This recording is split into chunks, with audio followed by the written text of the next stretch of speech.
29-year-old Billie Jean King could hardly hear herself think as she waited in the locker room for the tennis match to start. More than 30,000 spectators filled the Astrodome in Houston, Texas. They were shouting and whistling and stomping their feet.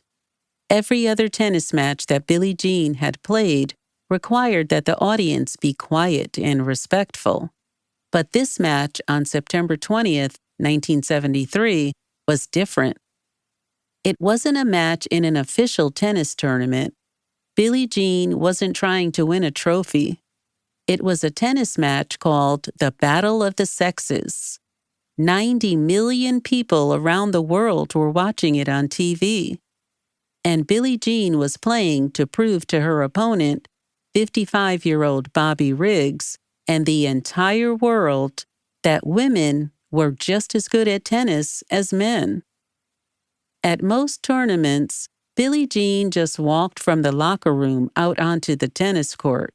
But tonight, she was carried out onto the court on a fancy chair called a litter, the kind of chair that Queen Cleopatra, a ruler of ancient Egypt, might have used. The litter was covered in plastic gems and ostrich feathers, and it was carried by 4 men dressed in costumes meant to look like ancient Egyptians.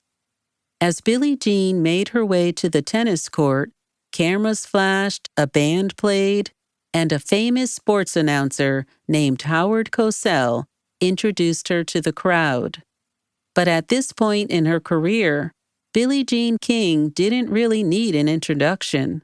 She was a top tennis player who was known for demanding big changes to the game of tennis. Bobby Riggs, Billie Jean's current opponent, had recently beaten 30-year-old Margaret Court, Billie Jean's main rival, in a tennis match, and he was sure he would beat Billie Jean just as easily. He believed that women weren't as good as men at playing tennis, or at doing anything. His entrance to the tennis court was just as showy as Billie Jean's. He was in a rickshaw that was pulled by several young women.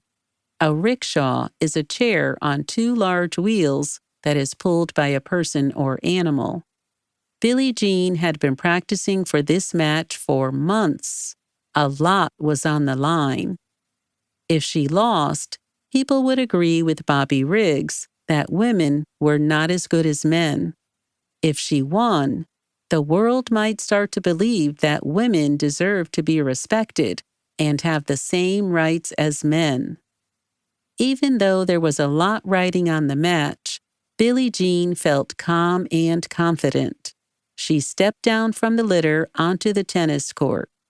Showtime was over. It was time to play tennis.